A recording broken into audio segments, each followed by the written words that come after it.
Okay, I want to share with you my impression of Mary's case. I'll go over each of these paragraphs one by one and then add more depth to them, and then I'll show you the treatment plan that I'd like to engage in with Mary's case management. Okay, so impressions. A review of Mary's medical file suggests the possibility of chronic traumatic encephalopathy from multiple head injuries. 2 of these head injuries required replacement of a helmet, and several other injuries may have led to whiplash-type movements that can lead to countercoup injury. Symptoms associated with prefrontal lobe, premotor strip, and cerebellum injury are noted with the brain region localization form. The symptoms are further supported by physical examination findings that include moderate dyspraxia in all limbs when tested with motor tasks, positive Romberg test, sway to the left, patterns of tremor with Archimedes circles, termination tremor with finger to nose targeting, mild ataxia, visual gaze fatigue in both right and left directions, and loss of arm swings, and slower ambulation when performing double tasking. These clinical findings suggest injury to the prefrontal cortex, bilateral premotor cortex, and the left cerebellum, and potential for microglial priming and future expressions of chronic traumatic encephalopathy. There are clear symptoms of reduced cerebral endurance and impairments of these regions of the brain. Cerebral fatigue may be responsible for many of the chief complaints experienced by Mary. So if you look at Mary's case file, I mean, she has all the greatest hits of functional medicine, leaky gut, adrenal fatigue, heavy metal toxicity, Lyme's disease, and so on and so on.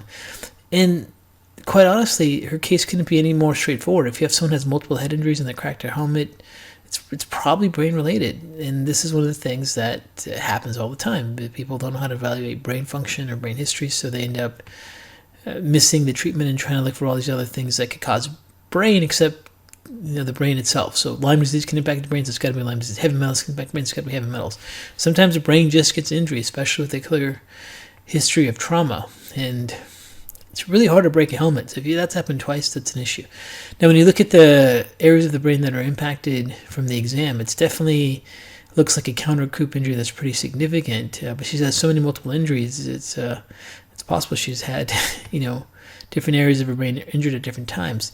But with countercoup, you have a trauma to the front of the brain, and then it hits the back of the brain, gets pushed against the skull. The skull then causes an injury to the cerebellum region of the brain. So she's got this frontal lobe and a little bit to the side, the premotor strip, and then the back of the brain that seems to be injured. She's got significant dyspraxia. If you remember for the motor exam, she just has a hard time organizing her fingers, finger to thumb. She had some sway to the left. When she had the Archimedes circles, there's a little bit of tremor there. She had finger to nose. She had a couple beats of termination tremor. When we had her look to one side, so her eyes started to fatigue and then bounce around. So her brain is injured, and that's the key part of this first impression of the case. Now, we go a little bit further. We see a clear history of gallbladder insufficiency as noted with the HITA scan in 2011 demonstrating gallbladder ejection fractions of 15% and 9% in 2006. There's a medical history of visual release of helminths, parasitic worms, when performing coffee enemas with medical treatment of parasitic infections. There's possibly that parasitic infiltration of the gallbladder may be partially responsible for impaired gallbladder ejection fraction, since Mary has no symptoms with CCK challenge or any visual abnormalities of gallbladder sludge or gallstones with ultrasound. She has significant patterns of xeroderma, dry skin throughout her body, which may be a consequence of perissential fatty acid absorption, reduced gallbladder ejections of bile. So if you look at Mary's case, she gets these epigastric pains. These epigastric pains are constantly diagnosed as gallbladder. They're not gallbladder. They're more likely kidney stones. I think I talked about the next paragraph. But for the most part, she gets these gallbladder ejection fractions where they do CCK challenge, cholecystokinin challenge to cause gallbladder contraction. And she only has 15%, then 9%, but she never has any gallbladder symptoms. She doesn't have any intolerance to fats. The ultrasound shows no sludge or stones. And when she does a coffee enema, she has these parasitic worms that are excreted out. So it's very likely that she has these parasitic worms infiltrating inside her bile duct into her gallbladder. And that's why you see these low ejection fractions without any issues with sludge on ultrasound or pain or discomfort with CCK challenge from a HITA scan or any issues digesting fats. So it does happen. It's not a pleasant thing to have happen to someone, but that's what she's dealing with. Okay, Mary's medical history revealed the possibility of oxalate kidney stones that have been largely ignored and misdiagnosed. She was encouraged to request a kidney ultrasound. Next time she experienced epigastric pain and consuming oxalate-rich foods, she was instructed to take 15 milligrams of calcium per day to support calcium binding with dietary oxalates. So, kidney stones sometimes refer pain to the front of the epigastric area, and if it's on the, on the lateral side of the abdomen, especially on the right side, then, they can be mistaken as gallbladder epigastric pains and gallstones, but in fact they're really kidney stones. So the visceral referred pain area for kidney stones can be right over the right upper quadrant area and not have to have referral to the back at all. Just like a heart attack can just cause pain on the arm, and if someone feels like there's something wrong with their arm, but it's actually their heart. Same thing with any kind of visceral referred pain area pattern. So when she gets epigastric pain, we definitely want her to get a kidney ultrasound the next time she has an episode like that. Now, if oxalate-rich foods are causing it, it's most likely she has kidney stones, oxalate stones, and she's already found that reducing her dietary oxalates gets rid of these epigastric pains and sharp pains she's having, like these kidney stone patterns. Some people have genetic issues where the oxalate stones, oxalate metabolism is compromised, and in those cases, it's just you really want them to consume calcium with each meal. Calcium can bind to oxalates and prevent those formations in the kidney. So we really encourage her to have 15 milligrams of calcium per day ongoing. And some people, if they have enough calcium with their meal, then they're not reacting to dietary oxalates. But there's different response for a different person. The key thing is she's probably been misdiagnosed all these years, and everyone's focused on her epigastric pain referral as being gallbladder, when in fact it's really kidney stones. Okay, next thing. Frequent urination symptoms are likely associated with neurogenic bladder that lead to overactive detrusor muscle activity. These expressions may be secondary to impaired postsynaptic projection of traumatic brain injury to autonomic center of the spinal cord. There's pathways from the brain, down the brainstem to the detrusor muscles. If it's overactive, then you can get this frequent bladder called a neurogenic bladder. And we think that may be the possibility here. And we'll have to see what happens to her urinary frequency symptoms as her brain has a chance to recover. Recent fertility evaluation identified reduced follicle numbers with ultrasound and low anti-Mullerian hormone. These findings suggest loss of follicle ovarian reserves and reduced potential for impregnation. There's a critical window for potential pregnancy that should be carefully considered. So, if you remember, I spoke with them during the history, like, hey, you guys have to figure this out. If you guys want to do it, this is your time. You may lose this window. And also, even at this point, since her follicle count is so low and her anti-Mullerian hormones are very low, it's very difficult for her potentially to get pregnant because she doesn't have the ovarian reserve there.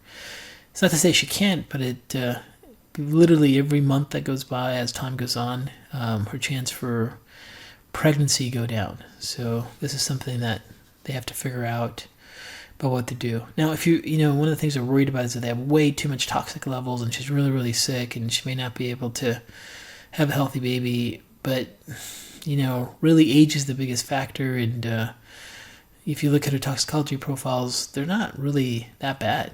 And they may look bad if you never see them, but if you look at most people's toxicology reports with like urinary pesticides and chemicals on that, everyone's got a little bit of load of some kind. Everyone's got some degree of chemical load. Hers are not anything where you would really be severely, just looking at her test results, that would really get you really concerned. But whoever she consulted with has really freaked her out. And the problem is that she's losing her window of potentially having a child.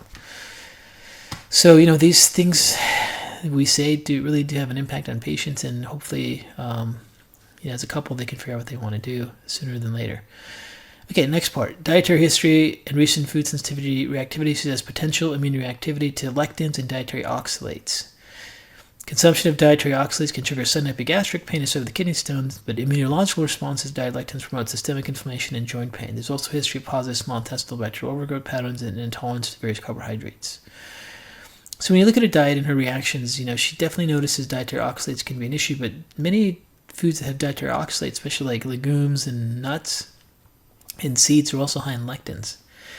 So it's possible she's just getting this systemic inflammatory immune response. The joint pain inflammation she's having is different than the oxalate pathways that activate kidney stone pain. So there tends to be a couple of things that are involved there. There's also some issues with SIBO and her intolerance to various carbohydrates that have to be considered as we go into dietary approaches. There's the medical history of immune reactions when exposed to mold and resolution of symptoms when traveling away from mold-infested locations. The possibility of mold immune reactivity, mold allergy with IgG testing will need to be conducted. Just want to see if she has issues with mold. Now, we all get exposed to mold. Many times we have no symptoms. Some people that have loss of tolerance will have extreme sensitivity to mold, and they have some IgE antibodies that show up on blood work. And then there's people that develop mold allergy where their IgEs are up and their B memory cells are active all the time. And any exposure to any kind of like damp building where there's mold spores, it can really cause their immune system to be activated. And with her, if she has some prime glial cells, that can constantly be a factor where just her brain function goes down every time she's around this. So we definitely want to do some testing there. You'll see it as part of the labs I recommend. And then recent urinary hormone testing has identified low levels of reproductive hormones. Future evaluation of hormones, potential need for restorative hormonal treatments may be necessary to support general health and overall brain recovery. And, she's already consulted with the fertility clinic. If she does end up going down the fertility track, they may already, push her with different hormones and pituitary activation drugs to change that. We don't really know what she wants to do. She doesn't really know what she wants to do with the reproductive approach yet, and her hormones are kind of like borderline low. We just can't ignore them because they're part of her recovery and part of her, and by recovery I mean a part of her brain recovery. It's really hard to recover brain injury if you really have significant hormone insufficiencies and imbalance, so we can't ignore it, but at the same time there's a lot of things for us to do while she figures out what she wants to do with her infertility patterns. And if she wants to go through the fertility clinic approaches, that may completely impact her hormone applications. Okay, now, the laboratory tests. I want to look at Cyrix-Array 5, 2, and 20 to validate for multiple autoimmune reactivities, intestinal permeability, and blood-brain barriers. So 5 is going to check 24 tissue antibodies. We want to see if anything's happening with brain, if anything's happening with joints. Those are two things that are obviously possible with her history. Let's see if it's leaky gut, leaky brain. With her, I want to get just a routine laboratory evaluation, see what's happening, the typical chemistry 14 panel, lipid panel, see what differential, vitamin D, thyroid panel, and I also want to see, based on past lab abnormalities, her reverse T3, complement C3 and C4, mold IgG and IgE. Complement proteins can definitely tell me that there's, something still activating the immune system. If you think of complement proteins, they're kind of like landmines all throughout the immune system. Any kind of pathogen or antigen that activates them are going to increase these C3, C4 complement proteins. So we want to see if she has any activation or exposure to those patterns. Anyone that has prime glial cells, you're worried about any kind of systemic immune responses flaring up as over-responsive glial cells in the brain and causing ongoing neuroinflammation. Okay, at this point, there's no additional imaging or special studies to recommend. Goals of clinical management: attain a heightened state of ketosis to dampen neuroinflammation, optimize mitochondria for energetic efficiency. So we've got to get her into ketosis and even use the exogenous ketones. Progress into a long-term fasting, 3 to 5 days, promote autophagy and mitophagy. Autophagy is getting rid of protein aggregates. Mitophagy is getting rid of inefficient mitochondria. Develop neuroplasticity in regions of the brain that have been injured from past traumatic brain injuries. Remember, whatever a person can't do anymore is the rule in neuro rehab, to have them do those activities to rebuild up, but at a rate that doesn't fatigue them. So we'll talk about that when it comes to treatment plan. Continue with current antiparasitic protocol. She's being managed very, very well with the clinic she's working with, physicians she's working with her antiparasitic protocols. I mean, this is no joke. She's got helminths and parasitic worms coming out of her body. She may have to have several rounds of this so they can deal with ova, eggs of parasites that hatch over a period of time. She's doing different rounds of that. We'll have to see how that ends up. Ideally, she can do things like a gallbladder, like coffee enema to activate a gallbladder and see if any of those those parasites still come out. Hopefully those will be resolved as she continues with her anti-parasitic protocol, which is a combination of nutraceuticals and prescribed medication.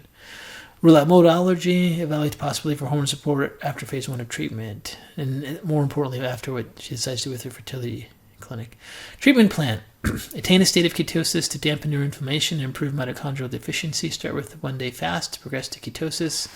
And this is something that they had done in the past. They felt better doing a 1-day fast to get right into ketosis versus trying to go through the keto flu and figure out how many fats they need and then get into a ketogenic state.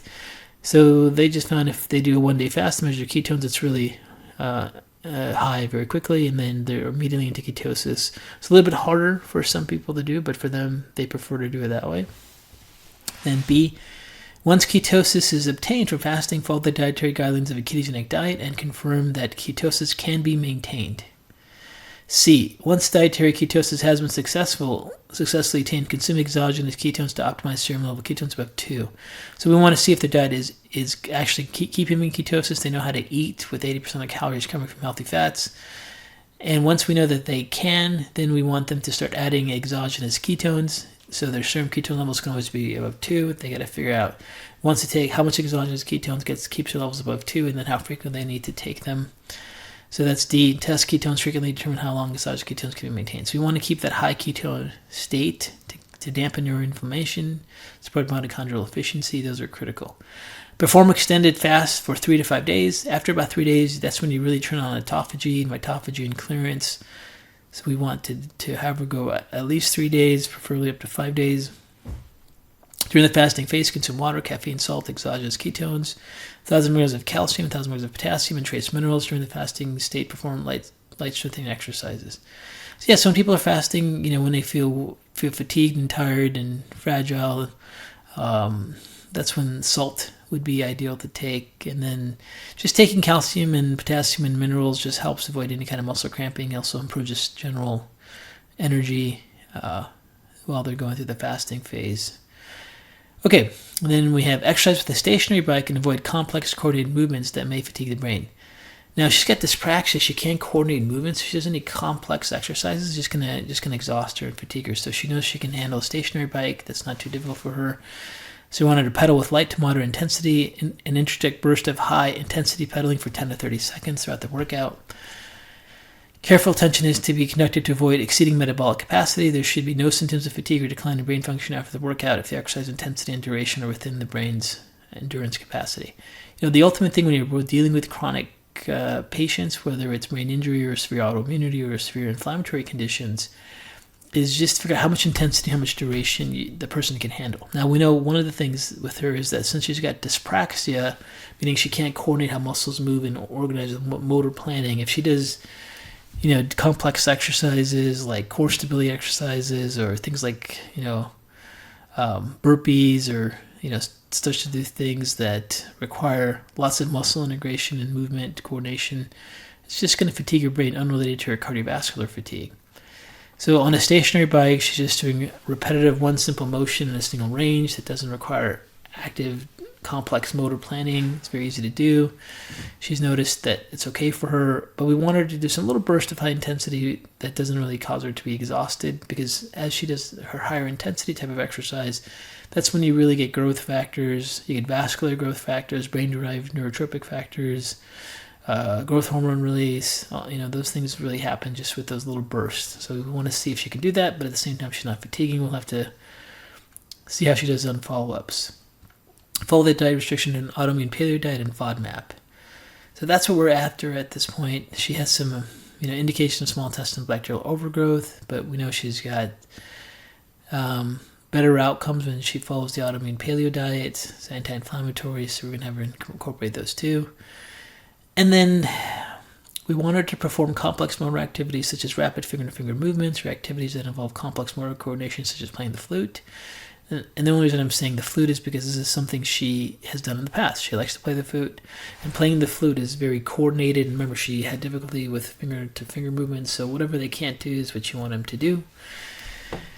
So we wanted to get her improvements of her finger-to-foot coordination that's going to cause neurons in the premotor cortex, the motor regions of the brain involved with coordination, those motor loops to start to fire into them, branch into each other, and we'll have her do those throughout the day. I recommended that she do that every time she has to urinate, because she has an overactive bladder, so that'll allow her to do that once or twice every hour. Perform bilateral exercise, especially with the left foot, to improve neuroplasticity in the vestibular system. Yes, her balance was off. We wanted to activate that area. Continue with current paraseric protocol. Continue working with physician to manage thyroid hormones and TSH. Consume 10,000 milligrams of fish oils per day. Complete blood test. And then email outcomes each week. And provide specific input for the following clinical symptoms. So I just want to see if her brain's fatiguing. So what's her brain endurance? What's her adrenal brain function? Muscle fatigue, sleep quality, ketone levels around the day.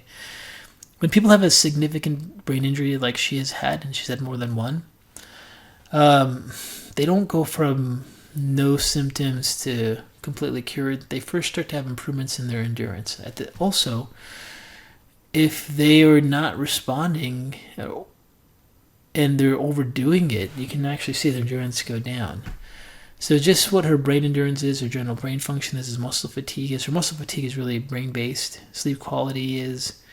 Ketone levels during the day. Those are going to let us know if we're able to support her brain recovery, support her brain mitochondria without exceeding it. And then reevaluation after 6 to 8 months of ketosis. So we're probably going to have her do some 3 to 5 day fast, maybe once a month. She can even go up to like every other week. But first we want to get into ketosis and measure those ketone levels, get her energy levels established, and then see if we can help her recover from those brain injuries. She has all the clinical indications of chronic traumatic encephalopathy. Obviously, you can't diagnose chronic traumatic encephalopathy until the person's dead and they go through and look at the actual brain structure. But she has all the clinical presentations of it, and it's going to absolutely destroy the quality of her life if she doesn't get this turned around. So we'll see how she does, but that's the impression and the treatment plan that I'm starting with Mary with. Hope that's interesting. Thank you.